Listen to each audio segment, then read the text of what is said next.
Welcome everybody, we're just about to get started here. Make sure you strap yourselves in for what is going to be a very, very good race here at Laguna Seca with the big boys. The chunky boys.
Welcome everybody, it is round 9 here at Laguna Seca.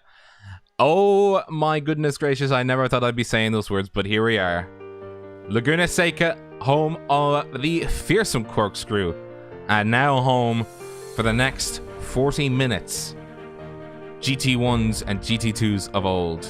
Just look at those views. Coming into turn 1 is going to be extremely difficult for the first lap. People will just have to make sure that they survive. And the lead up into the corkscrew is one of the most fearsome things ever. A drop of nearly, I think, something like 40 feet. And it's going to be a bit of a challenge. But how are we doing, guys? How are we doing? Can I get some yups in the chat? What a day it's going to be for us. We've got some big names, we've got some little names, we've got up and comers and old time favorites, and they're all here at Raidillon TV. Joining me in the studio is Craig. How are we? Good evening, Rob. I am doing well. I'd love to say it was a studio, but no. Just here, quietly sitting in my little room, just enjoying the broadcast with you, as per usual. Welcome to Laguna Seca, originally built in 1957. It looked a bit different back then. It was only 9 corners, but there was still the corkscrew. The only change is basically turn 1 is now a hairpin, and you do a little bit of a route to get up the hill, whereas back then, everything was the same, apart from, you know, you literally just do a couple lefts, and then you're going straight up the hill into what is now turn 5, into turn 6, down into the corkscrew. But everything has stayed the same since 95, where they actually made turn 10, the penultimate corner, a little bit earlier and a little bit sharper.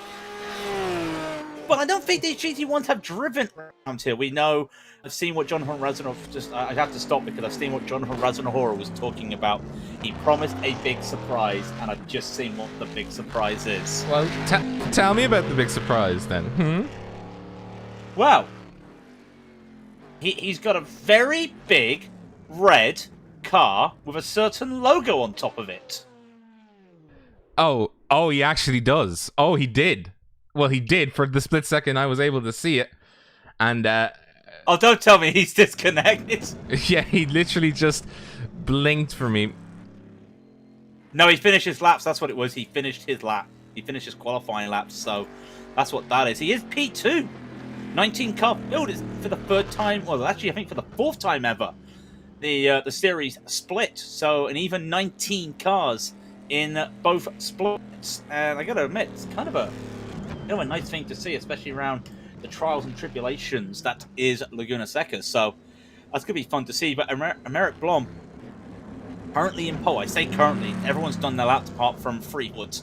118.902 with Jonathan Razanov, as we were saying, in P2 at 119.681. So it's going to be looking very interesting. Brandon Roseborough is he the last car, or is he just getting some? Yeah, he's just getting some more lap time out there. He's got a 19.754, but he's just enjoying a little excursion around. But I think every car has set a lap. I'm just going through. Mascara is on a reconnaissance lap, and it's no longer the hammer and sickle for Mascara.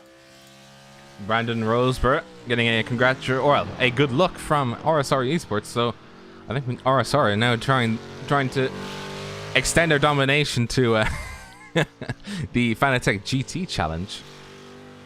Well, let's talk about this very quickly while we've got a couple minutes to go, because a lot of these guys last week were hit by a very interesting news story.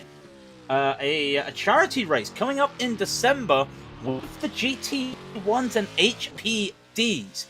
12 hours of Daytona, hosted by the guys at Racing Sim Rigs World Series. So we will be bringing that to you, and there is still slots remaining if anybody feels like they want to come along for charity for Macmillan Cancer. We can always provide you with the links, of course. By the way, a shout out once again to the Fanatec GT Challenge with their little Discord there, which provides all the setup to everybody. It's a great community. Not to mention as well on the forums and basically just everybody involved. Good job on you guys for doing such a good job. Now, qualifying is just about over. We're just seeing one of the last cars going around. We will try and see if we can get... what is it called? If we can get the qualifying results. There we are. Perfect. Perfect. So, the GT1s have all completed their stuff. Merrick Blom leading the charge for them with a 118.903, followed by Jonathan Razanahora. Brandon Roseborough in third position with a 119.754. Dan Mueller back in the GT1 class with a 119.926. Hayes with a 119.984 completes the lineup for 119s, and Sylvian Moraine did a 120.094. Minetri did a 120.507. Godefroy 120.509. Thomas Ferrier a 128.75, and finally Rosano with a 121.457. Yeah, and then in the GT2s very quickly, Ethan Bass, a 122.153 takes the pole. Javier Mascara, 123.398 in second. Fabrice Nadowin, 124.154. Then Romain Bilorgi, a 124.324 is good enough for fourth. Eric Dalla Rivera, a 125.312. And Roberto Di Filippis with a 133.999. Three non-qualifiers. Robert T. Murphy in 17th. Edward Knight in 18th. And Carl Smith in 19th, if he is here. He has not taken the grid yet, but everybody's just starting to get on the grid, so we'll just wait and see. But at the moment, not there. Has anyone knocked on his trailer? Is he ready? Do we have to fish him out of the trailer? Just be like, hey, your name's so cool. Get on the trailer. Get on the truck. Did you ever see that Robbie Williams music video? I can't remember what the song was for, where they basically made it. He was in the Formula One Championships against Jackie Stewart or James Hunt. No, it was Jackie, one or the other.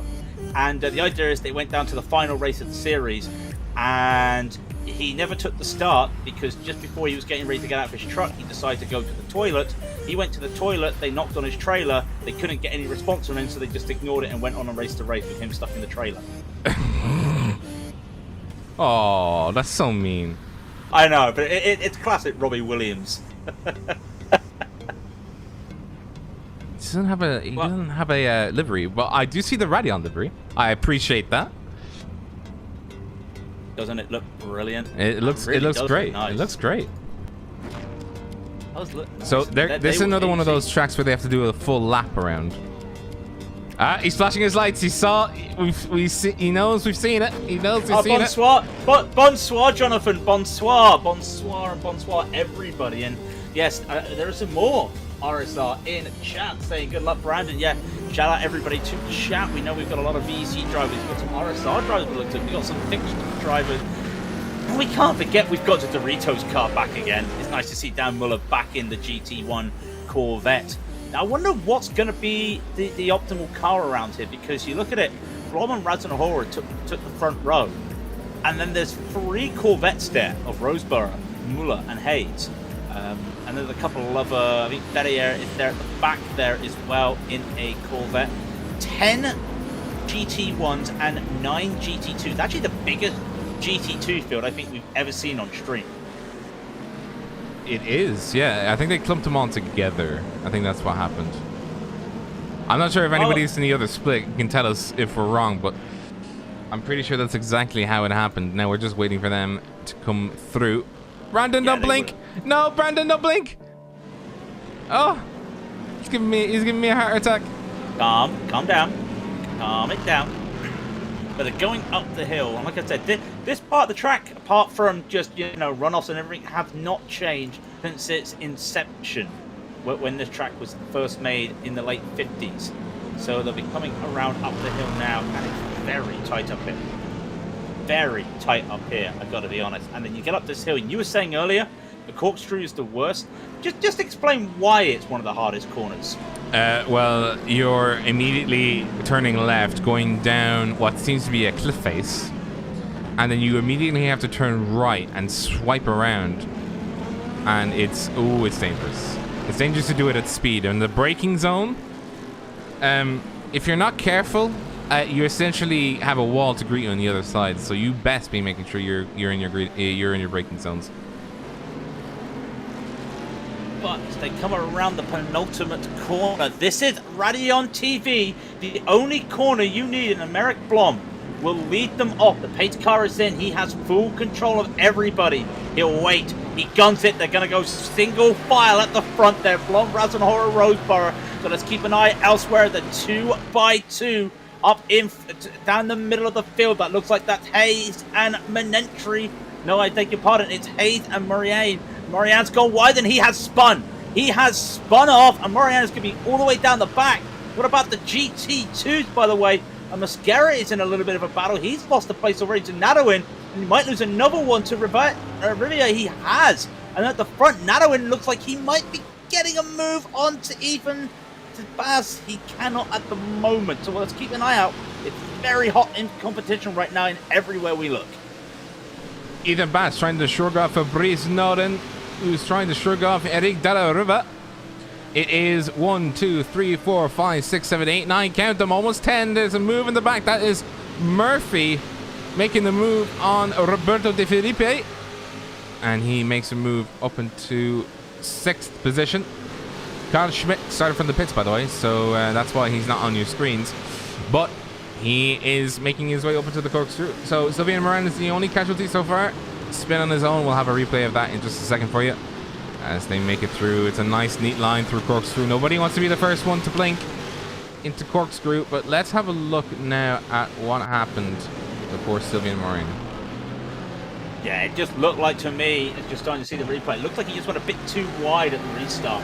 And I think that he just wanted to get the power down, and with cold tires, he went to get the power down, and it was too late for him, as you'll just see now. It's just not enough grip there. The outside of the track not used, and nowhere for him to go. Oh. Just a spin. But at least he's still racing. At least he's still racing. And everybody made the corkscrew. Rosanna's got a little bit of damage to the back of the car, but I think that's where he overtook Godefroy coming up to the corkscrew. Apart from that, nothing else to sing home about. Yeah, to report. They're just going up, and going up the hill is not exactly a place you want to be overtaking. You want to be waiting. You can make a move going into the corkscrew, not in at the corkscrew itself. They're not designed to do that. It's kind of like Phillip Island last week. You've got to pick your positions right and get a run. One of those American terms. You've got to get a run coming out of a good corner, and Raidillon is looking for that as he is catching Emeric Blom quite a lot there. Nice smooth corner there on the penultimate corner, which I believe they don't have names, they just have numbers, and that was turn 10 into turn 11. Oh, he just kicks the back out coming out of turn 11. That will lose him a little bit of time, but these three at the front, Blom, Raidillon and Roseborough, have pulled away from the rest of the field at the moment, and it looks like it's going to be a 3-car race. By the way, Raidillon did a 19.946 that lap, and it was the 1:20.206 for Blom. We're looking on board with Razanahora seeing the car behind him of Brandon Roseborough. And he's just trying to make sure that the Corvette does not get enough of a run out of any which way to upset his race. He's still a long way back though, coming up through the second half as they charge up the hill towards the corkscrew. This left-hander, by the way, it is literally a skin of the teeth kind of moment, because if you make a wrong decision here, you're done for. Because there's a gravel trap ready to greet you, and there's also something else that's ready to greet you, a wall.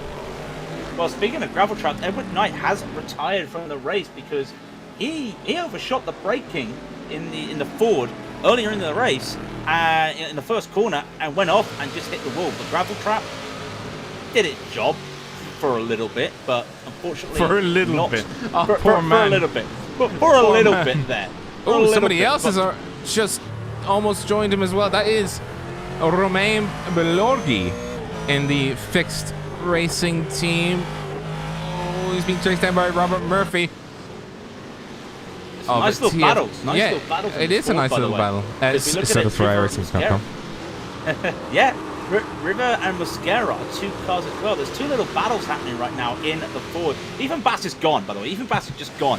So Nadawin is trying to hold on. Is just trying to hold that P2. River is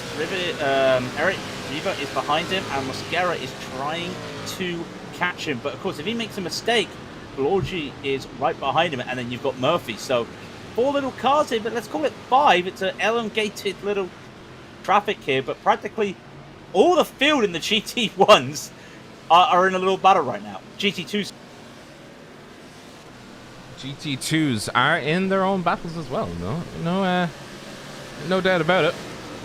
Of course, Edward Knight unfortunately has had to retire, so he's currently the latest casualty. But that is Javier Mosquera looking to defend himself and make a move. Eric Dalla Riva losing a place, and that is the spooky Soviet mobile moving up into 3rd position. Well done to him. The spooky Soviet mobile. The spooky Soviet mobile. Oh, sorry, that's Roman Belorghi on the outside of corkscrew. What a move that was. I want a replay of that. Look at this. That's brilliant. And Riva might have caught the gravel a little bit. While you're watching that, in the replay, he is trying to fight back on Belorghi. A little bit of a nose touch where you see that, and now it looks like that Murphy's going to go around the outside. They touch with massive net. Excuse me. That much net code and Murphy is off the track. Excuse me, iRacing? Robert T. Murphy will continue to replay here, but that was the move that Roman Belorghi made, and that was a very good move and very well done by him to hold it. Let's see what happened to our man Robert T. Murphy. What did happen? Well, he wants to go side by side going around T11, and you can just see they never touched. They never touched. I want to play that again. How far were they? Far. Oh. Yeah. Very far. It's very weird to see anything like that. But still going, having to fight his way back. And I'll tell you somebody who is fighting right now. Brandon Roseborough has caught up to the back of Razanahora. A 119.973 against a 123.06 for Razanahora in the Raidillon TV car. And he is pushing Brandon. He's the #1 car for a reason and trying to do what he can. But as you come around these corners, look at the dirt on the racetrack already with the line people are taking. It just shows how far you can push this car without getting off tracks on this track. Very, very nice track to see as they come around turn 5. They're going up the hill now into turn 6. Roseborough is losing a little bit of time there, but I think Razanahora, he did overcook it. But oh, what a save! What a save from Razanahora, and Roseborough will get the move. Save? Wow! I thought that car was spinning. I thought that car was going to spin. Great move from Jonathan there. But he knows this car very well, and you can tell. What a save. Let's have a look at what exactly happened to his car. Breaking in for the left. Oh! Yeah, overcooked it. Oh! car was still kept straight just about, but he lost the speed. And he's lost second position. He'll have to fight back for it. As they go up the hill, it is Emeric Blom, Brandon Rosberg, Jonathan Raznahora. We'll just get you the top 10 for the boys themselves. By the way, Ethan Banksy just walked away with it. He's 8 seconds ahead of everybody else, as is Fabrice Nodden. He is in a gap of his own right now. Dan Muller's in the pits. What has happened to Dan Muller? Now this is unexpected. I did not see anything happen to Muller, but it's obvious he's got an issue. Now has he? Oh yeah, he's hit the wall. He hit the wall. Where Raznahora went wider on that corner and saved it, Muller did not, and he went across the track into the wall, and that is a lot of damage on the front left for Muller. So this is just a replay of that. The head of them were the cars of Jonathan Raznahora and Rosberg. He's zooming by. Let's see. Oh, there he is. That's a great little camera angle. Great little camera angle there from trackcams22.com, by the way. Just surviving. You know, you could just see him come out of the corner like, yeah, here I am. Here I go. Ew. Nope, not happening. Well, his wheel stayed on. His wheel stayed on. That's just about. Yeah, just about. What's happened? He's now parked it at the pit exit. Oh, he's letting the traffic by. That's why. Ah, well done for Dan. That's very nice to see Dan doing that. You know, not exactly the easiest of things. And I'm just looking. There might be an overtake here for P3 in the GT2s. It is. Mascara went wide on the exit of turn 10, and turn 11 belonged to Belorgi. He had everything there. He had everything to give because Mascara had nothing. Just losing all that speed, he won't be able to make a move into the hairpin. You can see just trying to find. It's one of these double hairpins, one of these double apex hairpins, by the way. And sometimes you feel like you want to hit both, but you definitely got to hit the last part of that apex. But you can get away with not hitting the first one, provided you don't go too wide. But Belorgi is starting to pull away from Mascara after that costly mistake there for Javier. Fabian Menetri also making a mistake. He's now down in 7th position. His last lap was 6 seconds slower than everybody else's. He's not carrying damage, but he is carrying the fact that he fell off. I wonder where that was. According to the scoreboards and according to our tally boards, he is 6 seconds a lap, or 6 seconds a lap down on that last lap. He's overtaking Alexander Godefroy, who's got front end damage. The friendly flash to remind him, I need to get past, I need to get back up there. And he will chase down Federico Rosano as they chase, or he chases for 5th position to recover some losses. Ahead is Emeric Blom and Brandon Rosberg. The gap between them is 5 seconds. And the gap between Rosberg and Raznahora is only 0.3. But this man, Fabian Menetri, is chasing down Federico Rosano. Seemingly a good pace. He's already caught up to the rear end. He just needs now the straightaway at the start-finish line to be able to make a move coming into the first double hairpin, or the first double apex hairpin. Belorgi has spun at turn 11, and then just makes contact on the exit there with Riva. I was just looking at the scoreboard thinking, well, hang on, Mascara was definitely P4. What's happened? And then I saw Belorgi go down the order. Belorgi with a little bit of a spin now. He's currently, where is he? He's currently P7 after that little excursion, and there's been that little bit of a twitch there. I'm just going back to the GT1s as well, and there has been a twitch from Raznahora as he tried to take a very interesting line through the hairpin. Like I said, it's all happening at the moment. You try to look elsewhere, and let's be fair. As I was saying before the race started, I think I'm glad this race split today, because this is, with the amount of cars here, I cannot imagine 30 of these cars going around here. But 20, 19, I can just about manage. Well, seeing as they've done like the equivalent of endurance race here back in day with essentially open top LMP cars, and big old boys like this. Like they've had the C6R going around here in a GT class. I can't remember if it was GT2 or GT1, but they did have it going around here. But and there's a clip on YouTube where one was battling a 911 car, a Porsche 911.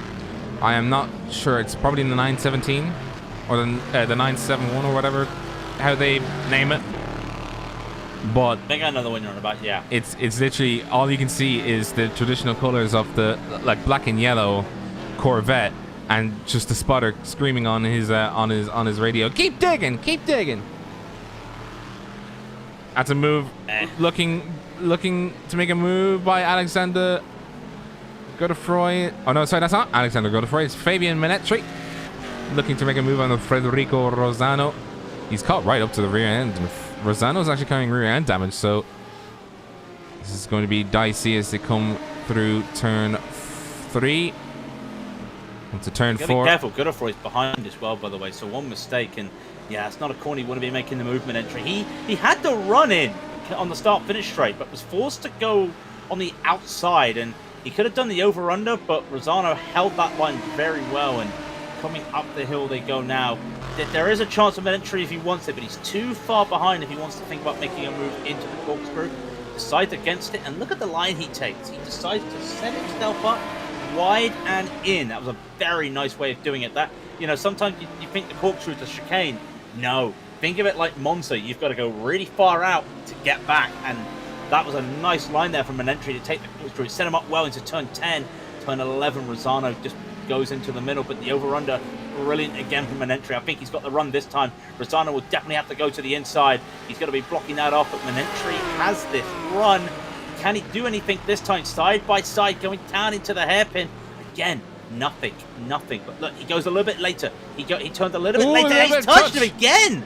Touched him again, and he was so much faster coming out on the exit of that hairpin. But nowhere to go. Rosano had the line covered. Just nowhere for him to go.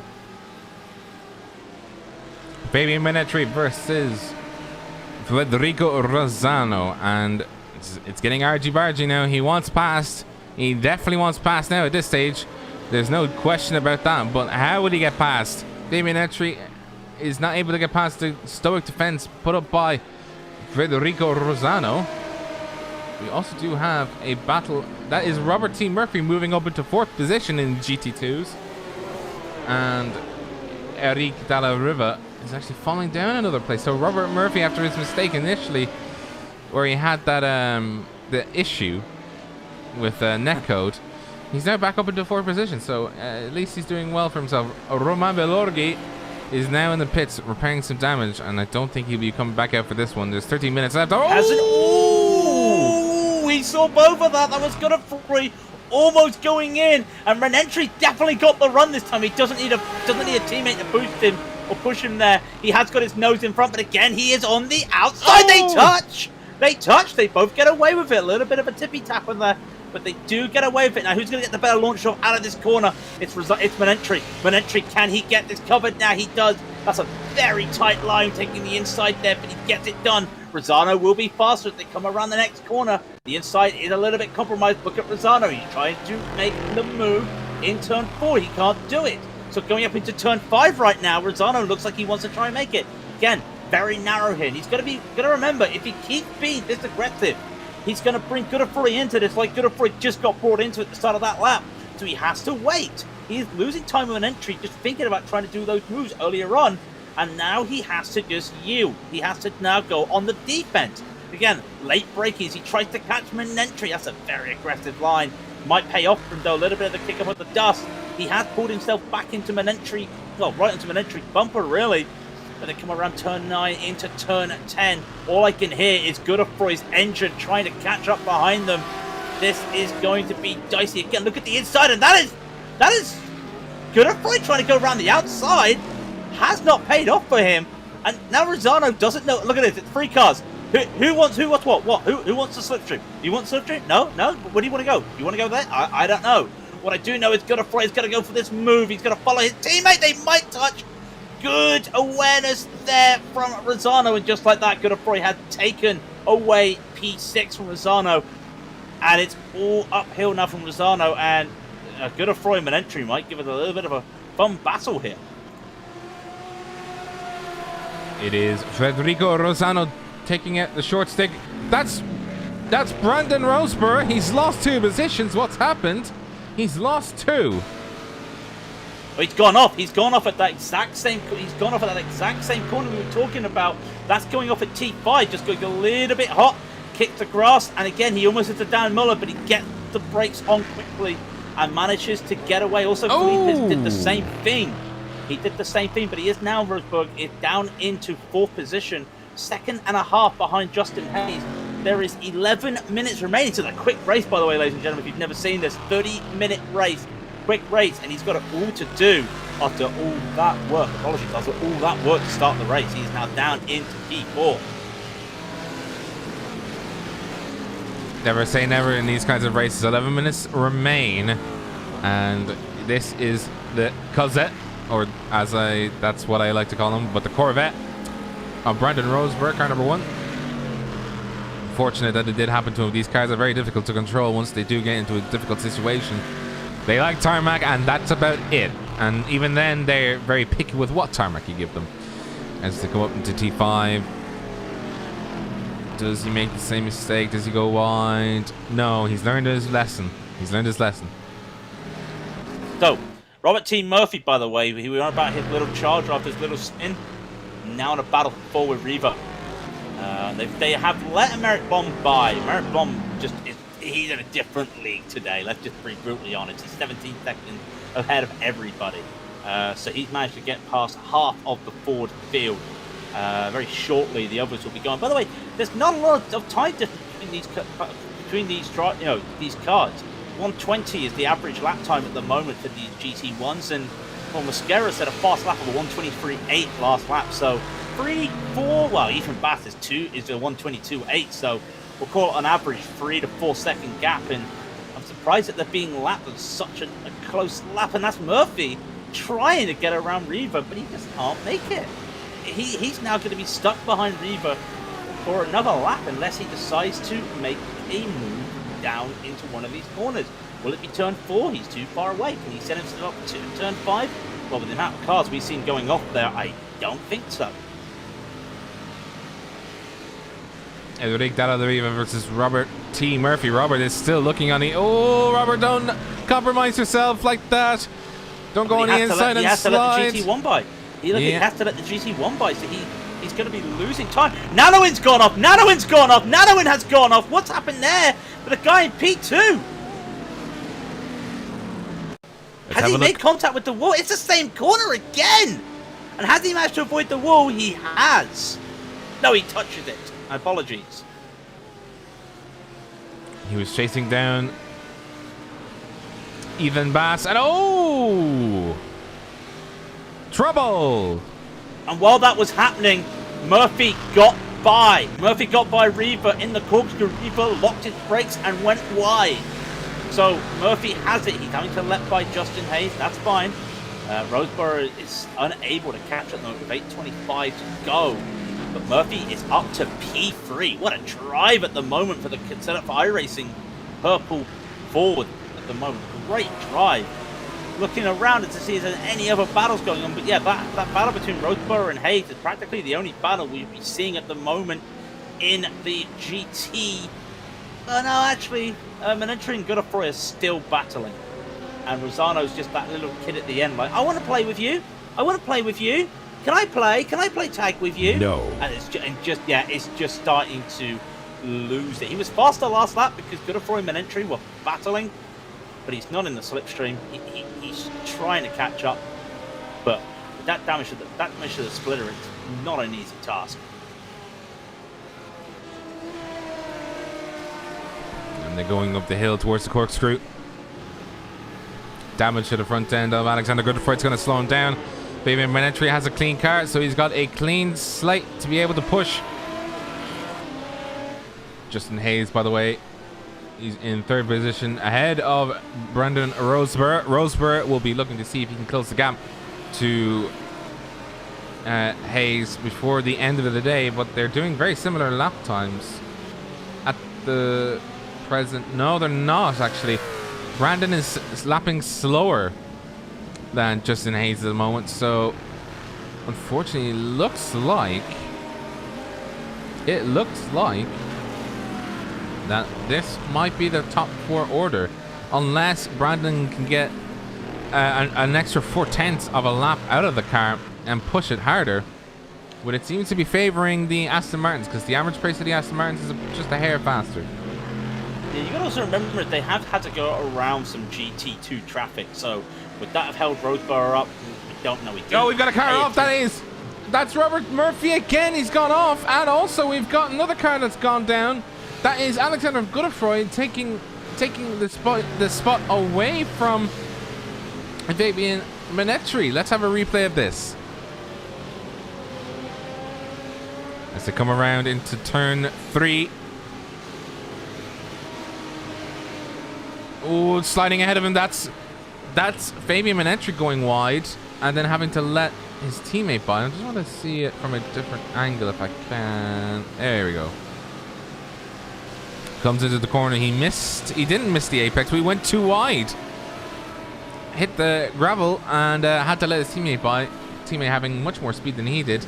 But Robert Murphy again losing time. Look at what happened here. This is how he span. Went too far wide. Oh, and that is a bit more than cosmetic damage. That will be splitter damage. Yeah, and while you were watching that replay, Manentry has got back that P5 over Godefroy down into the first corner at the hairpin. So he has got that P5 back, but he is in a battle. How is Robert Murphy doing, by the way? Well, he's still driving, but he's down into P6. Technically, he's gained a position, but all that work is gone now for Robert. And these corners, they don't look tricky, but they're so tight, and you want to take as much speed as you can, and it's catching a lot of people out. And I can't believe most of the spins are happening up that hill into turn 5. Very interesting to see. Roseborough has gone faster than Hayes, and it's catching.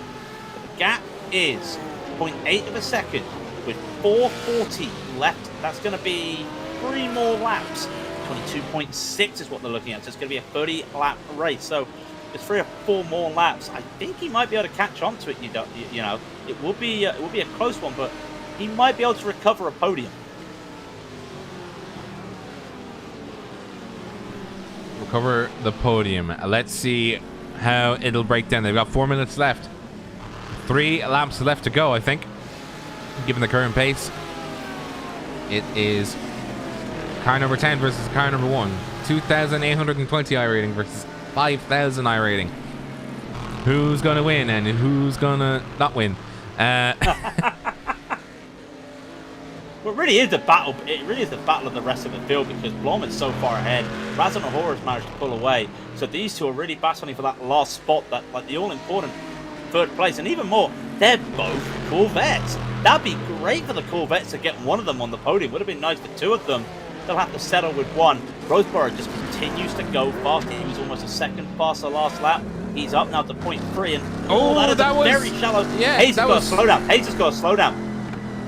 Hayes, unfortunately, went too far, too deep into the corkscrew, and the corkscrew punishes severely for any sort of mishap. No matter who you are, it'll punish you. Just look how much this Corvette's switching, by the way. I'll put it to the speedometer for you guys to see, but look how much it's switching coming into the double chicane, or not the double chicane, but the double hairpin here. Braking at 242 kilometers an hour, coming in left, creeping in 3rd gear. Just, it feels like it's drifting around more than anything else. It feels like the front wheels aren't even connected, but the amount of input that you have to do for these cars is immense.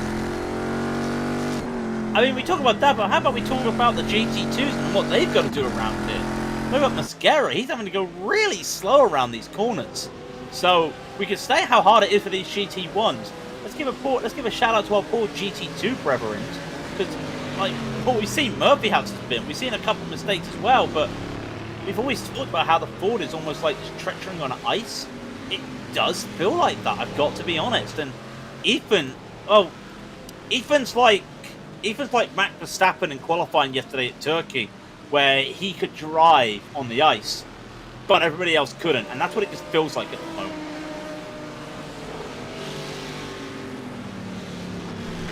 car, by the way. He's 36 seconds behind. He's 36 seconds 36 seconds behind. 36 seconds behind after 28 minutes. Excuse that's just dominance from Ethan. It's not the kind of gaps you want to be seeing, but you know, fair dues. But the kind of gaps you do want to be seeing is gaps like this. 6th and 5th battling it out still again. A minute and 30 seconds left to go. It's 2 laps. Well, 1 lap plus the remainder of this one. And that is Fabian Minetri going wide again. This poor man, he's holding on to 5th position, and then every time he does, he has a small issue, either going wide or, you know, making a mistake going into a corner, and he just goes wide. And it's just like, he really doesn't need to have this happen to him. He needs to keep focused. He needs to keep up his focus. Keep his focus. Roseborough does have P3, by the way. We missed that. We missed Roseborough getting... Oh, no, we didn't, because we saw Justin Hayes. Wow.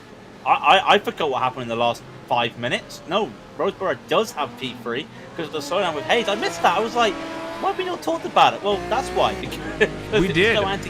It was so anticlimactic. Yeah, it was so anticlimactic, wasn't it? Unfortunately, the one time you get a slowdown is when you're in the final 5 minutes down the corkscrew. So that was a bit of a shame. White flag is being shown, by the way.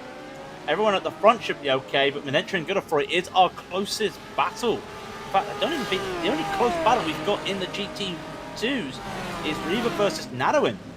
For 3rd position. Yeah, for 3rd position. They're about to take their white flag as well, so we'll keep an eye on that, as well as keeping an eye on this battle between Minetri and Godefroy as Minetri pulls away from the after the hairpin, but then through these technical sections, tight sections, I don't know why it's all technical, they're just tight. He struggles. He struggles. I mean, it is... Well, I mean, it is a GT2, so... I mean, I would forgive them for... Oh, no! Fabrice Notting hitting the sausage curve. He's lost time. Oh, but Americ Bomb, though. He's about to take the checkered flag. It's been faultless from Americ today. Led from the start, just continue to dominate. 12-second lead. He wins at Laguna Seca in a dominant performance. I mean, but you want to talk dominance? Oh, no! Brandon Roseborough, he's lost it. Will Justin Hayes get there? Will Justin Hayes get there? He won't. He won't get there. He does hold on to it. Let's have a look at this. Wow.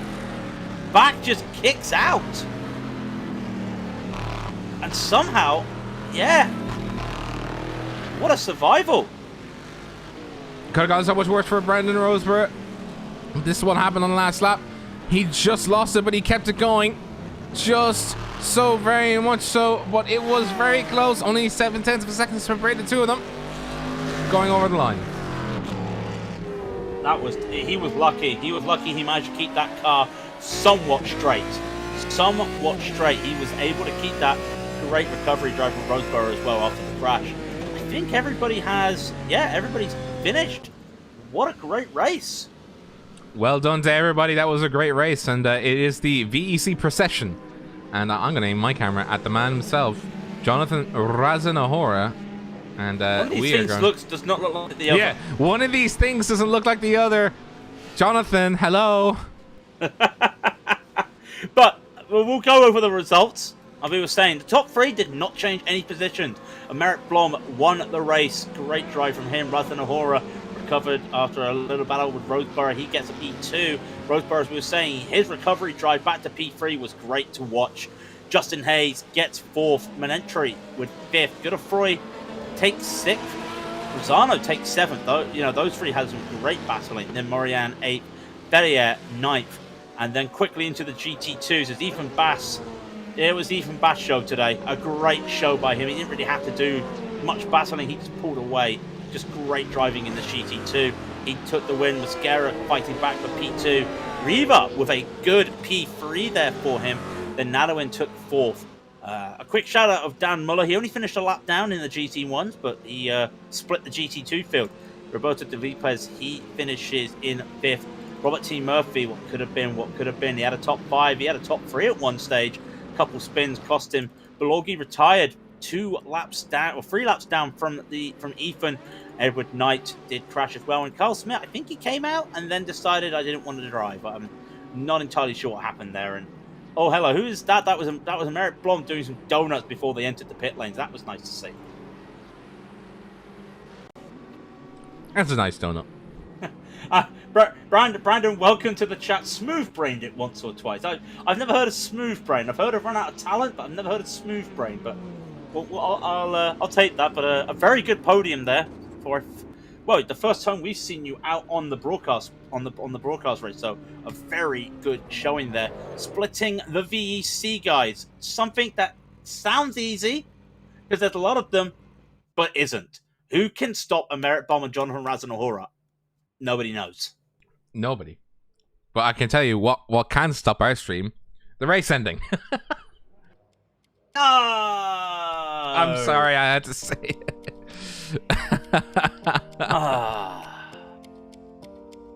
Well, anyway, let's do the shilling once again, ladies and gentlemen. Thank you very much for watching. This is Raidillon TV. If you've liked what you've seen, hit the thumbs up button and hit that subscribe button. A shout out once again to TrackCams22.com, who provide these fantastic cameras. I never knew there was a lake in the middle of Laguna Seca there, but now I can see there is. Thanks to TrackCams22.com. We do have a Discord if you'd like to join us on Discord, and we can always provide you ways to get involved with the Fanatec GT Challenge, the GT1 and GT2 community, including this charity race that we are being a part of broadcasting in the GT1s and HPDs for Macmillan Cancer. If you have enjoyed us, like I said, we will be back Wednesday. The RSR World Series continues and goes back to its 2-race format this Wednesday. And then Friday night, the ILMS broadcast, the flagship of Raidillon TV, which I did check, and you know what? My mind has gone blank. But I will tell you, on the topic of Daytona, we go to Daytona next Sunday. Uh-oh. Oh, yes. Daytona! And with that, I'll pull his microphone. But thanks very much, guys. Appreciate you. Come back to us next Sunday for Daytona. Come back to us on Friday for more ILMS. Wednesday for some more RSR WS. Until then, take care. Have a great, awesome rest of your weekend. And make sure that you're ready for the Monday Blues tomorrow.